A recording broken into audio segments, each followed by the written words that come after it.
A woman's ability to have a good relationship with herself and her own body is dependent on her ability to stay connected to herself, her inside world, and stay true to her own perspective in moving through and experiencing the world and experiencing life.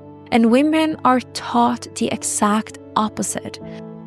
Hi, Camilla here. Before we dive into the podcast, just a quick note to personally invite you to come and check out my free training on how to finally end weight loss struggles, binge and emotional eating, and feeling like a failure once and for all. Over the years, my work has grown into a world-changing riot where we reframe how we see ourselves as a failure for trying to play the game of the diet culture. It's time to break free from being the good girl, the weight loss struggles, binge and emotional eating, impossible aesthetic ideals, negative body image, self-sabotaging patterns, never feeling good enough, and often feeling like a failure. It's time to create a new paradigm where we enjoy a diet-free, binge-free, stress-free, slower, and more intentional and joyful way of life while you feel good about yourself and your body along the way. This is so true. I think that anyone that has struggles with food, body, and challenges with eating should have Camilla's program on a prescription. You know, after the first evening listening to Camilla's lectures, I understood why I was always failing my diets. It completely shocked me how accurately she could describe everything that I had been struggling with. Check out the free training at camillasage.com. Now, let's go into the Diet Riot. Hi, it's Camilla, and welcome to the Diet Riot podcast. Here, I'm on a mission to help women escape from food struggles, the diet culture, and the hustle-focused society so they can finally be free to enjoy their bodies and their lives on their own terms. I'm so glad that you're here with me.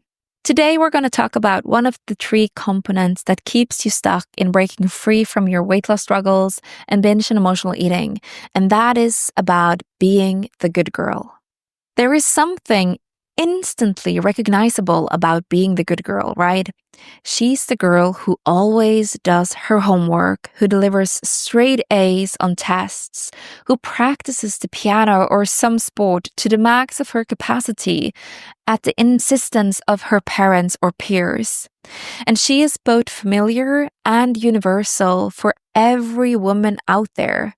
And she will also have her very own unique expression for every single woman, stemming from her own unique journey through life. But for all women, the good girl inside of us comes from a conditioning that started from a very young age. It instilled the belief that we will be rewarded and accepted when we were nice, when we were good at something, when we were following the rules, and especially when we were working really hard without even breaking a sweat. No matter how the good girl has manifested in you and your life, it has nothing to do with this way of living being a rewarding and fulfilling way of living.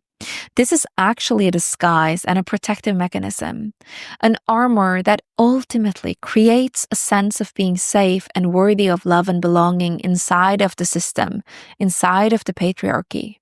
So we become good girls in order to fit in, survive, be accepted, and feel loved.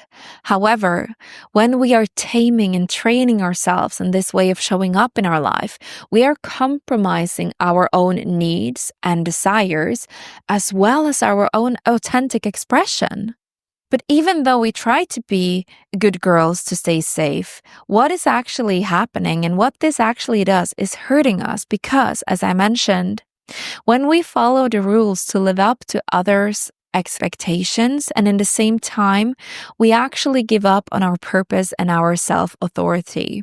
And we push ourselves to perform at a high level in all areas of life. And in the same time, we give up our vulnerability, our creativity, our authenticity, and allowing ourselves space to slow down and rest when we need to. And when we follow what's logic or what your mind is telling you you should do in the light of what is considered right from the society, instead of listening to your body and your intuition to find the answers of what is right for you, you will run yourself to the ground. And we go with the main flow to avoid raising our voices in fear of being labeled as difficult, as hysteric women, while we also in the same time give up our voice, our truth, and sometimes our boundaries as well. And also, we do people pleasing and sacrificing our own needs by prioritizing others' needs before our own, which again will have a huge impact in our trajectory of our health and our quality of life. So basically, being a good girl and living in this world of patriarchy keeps us stuck in a system where we are conditioned and fooled to believe that our worth is connected to being productive and being perceived comfortable or right. And this makes us living as human doings instead of human beings, stuck in the rat race with chronic stress and burnout. And this has become the new normal. We're stressed out and turn to unhealthy and quick solutions to get through the day. And we also turn to unhealthy snacks to cope, to get some quick energy and to find some comfort and a space to cope, if only for a small, brief moment. But this is making us unhealthy, and many people gain weight and eventually get sick from living this way.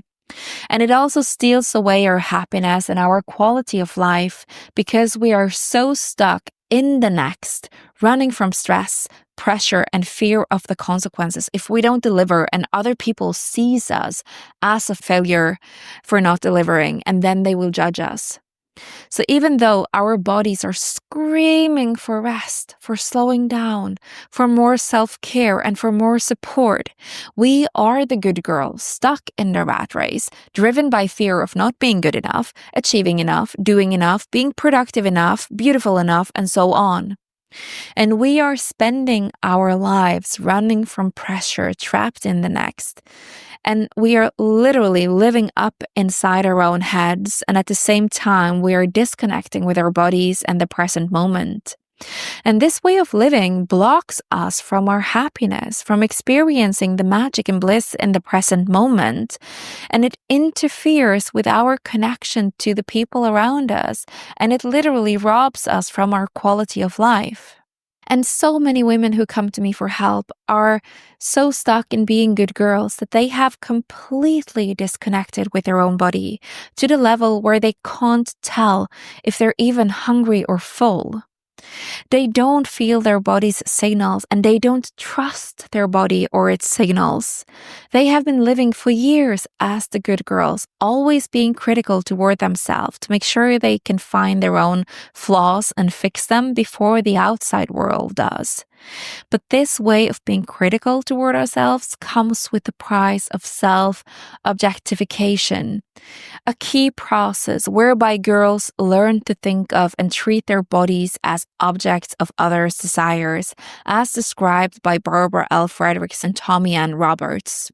With this, we learn to view ourselves from the outside, always monitoring how others sees us in order to be in control of how we present ourselves and how we are being perceived by the outside world. And according to Professor of Politics, Caroline Heldman, women engage in this kind of monitoring on an average of every 30th second throughout the day. Like, seriously. This isn't only costing women an extreme high level of energy and cognitive capacity, it also disconnects us from our own experience of life because that happens through our body. A woman's ability to have a good relationship with herself and her own body is dependent on her ability to stay connected to herself, her inside world, and stay true to her own perspective in moving through and experiencing the world and experiencing life. And women are taught the exact opposite. We are learned to be the good girl, and we internalize the perspective of others. And in doing so, our own experience of life is affected, and our own authentic personal perspective is actually lost. And this makes us lose our presence in the moment, as well as our happiness and quality of life along the way. And we need to release the parts of us that aren't actually ours. We need to remember who we are and return home to ourselves. Your body and your heart is your home. It's time to go home.